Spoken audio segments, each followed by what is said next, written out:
Seminole artist Mary Jane Billie is very passionate about the arts and crafts that she creates. Everything from patchwork clothing to beaded jewelry. Let's explore the evolution of these beautiful art forms. The history of the patchwork, as far back from what my grandmother told me, is that there was no fabrics available. There was no fabric stores. Everything fabric-wise, if they got it from the flour sacks. As far back as the flour sacks, they had the different little calico prints.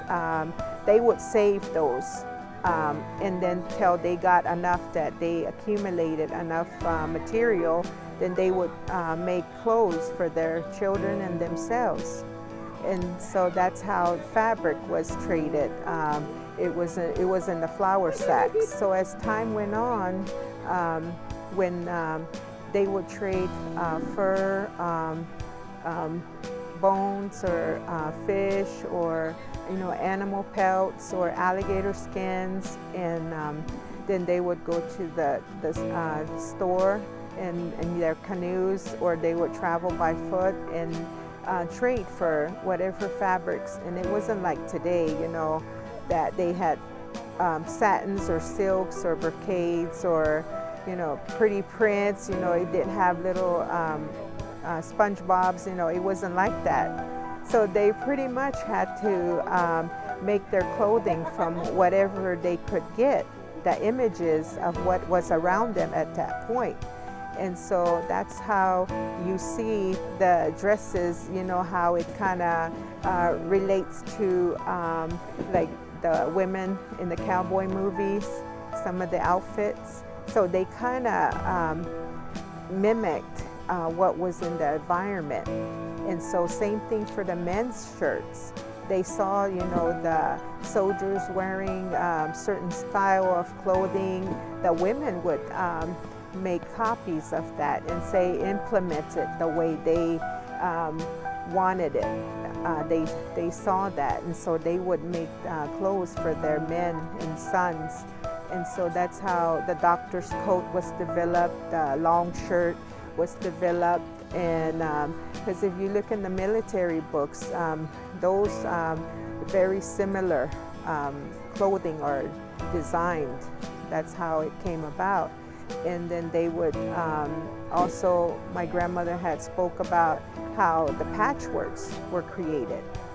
Again, it was, they didn't have sewing machines, so they would have to layer the fabric on what they wanted to look like and hand sew it, like applique, like that. They were doing that. That's how she talked about her mother making what resembled patchwork today. Back then, before that, it was just plain cotton. There was no patchwork, no rick-rack, no kind of stripping, nothing on it. It was just plain broadcloth. Some ladies created the patchwork looking at the design of the rattlesnake, looking at the design of certain snakes and certain birds and fish and turtles, and they kind of saw these things and maybe something in a tree. Then that's how some of the patchworks were put together, like you were talking about earlier about totem pole, and also the man on a horse. These things, what they were exposed to. Then somebody had a vision, and they would